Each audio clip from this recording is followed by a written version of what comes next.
In our highly competitive, ever-changing global society, the century-old model of schooling is simply out of date. Squeezing learning into a standardized box of 180 6.5-hour days limits our capacity to adequately prepare the next generation for the careers of the future. But what happens if you provide schools a lot more time, a much longer day, and empower educators to reimagine what that day can and should look like?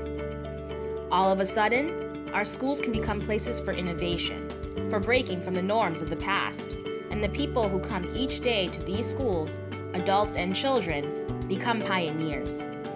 The factory model gets swept aside, replaced by schools where teaching and learning become exciting, joyful, and bursting with promise. So, what does a longer, innovative day look like? Let's start at Gilmet Elementary in Lawrence, where the addition of 300 hours to the school year ushered in a new era of change. In classrooms around the school, the learning is personalized, and student voice is valued, like in their literature circles, when they engage with teachers and each other in deep reading of complex text.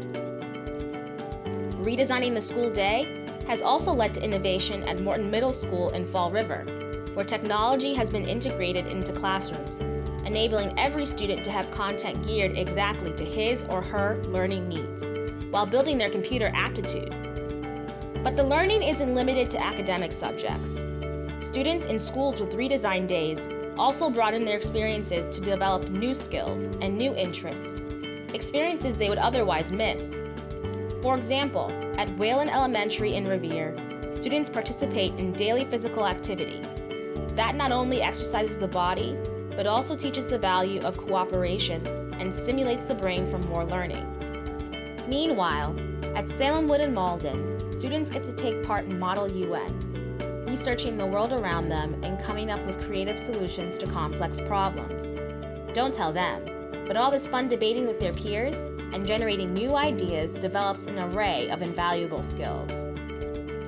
The learning, the camaraderie, the striving for excellence is not limited to students, though. Teachers, too, have reaped the benefits of a redesigned school day to hone their craft. At Huntington Elementary in Brockton, teachers, like their colleagues at expanded time schools around the state, meet at least 90 minutes every week to plan lessons, assess how their students are doing, and push each other to hold higher expectations. And, as exciting as work of expanded time schools is now, what's even better is how more time and a proven capacity to innovate have set these schools up to meet future challenges. Chief among these is the adoption of the Common Core standards for literacy and mathematics, which emphasize comprehension over coverage and analysis over recitation of content. Schools with more time have already taken major steps forward in implementing this shift. As teachers plan their lessons together, push their students to collaborate to solve problems, and prompt each other to hold ever higher standards for excellence, they have laid the groundwork for the more robust education Common Core envisions. For so many expanded time schools, where collaboration towards instructional improvement is the mantra, all teachers, new arrivals and veterans alike, get what it means to dissect their teaching and take active steps to strengthen their pedagogy.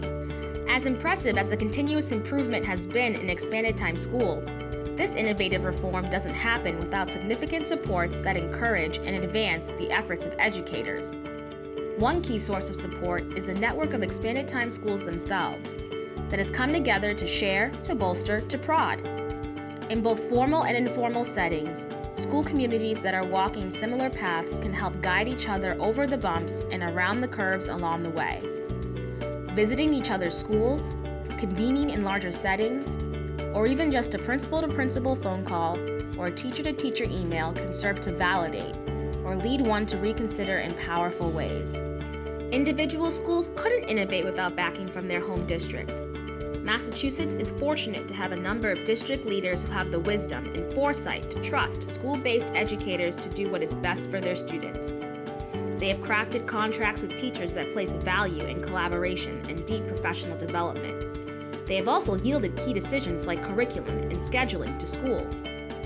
And these districts reside in a state that leads the nation in educational excellence. To a large degree, what sets Massachusetts ahead is its continual commitment to innovation. Nowhere is that more clear than in Lawrence and Springfield, where nothing short of transformation is underway.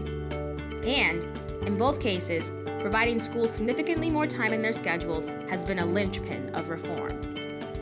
And, of course, 10 years ago, Massachusetts legislature created the first in the nation statewide grant program to fund the addition of at least 300 hours to the school year in individual district schools.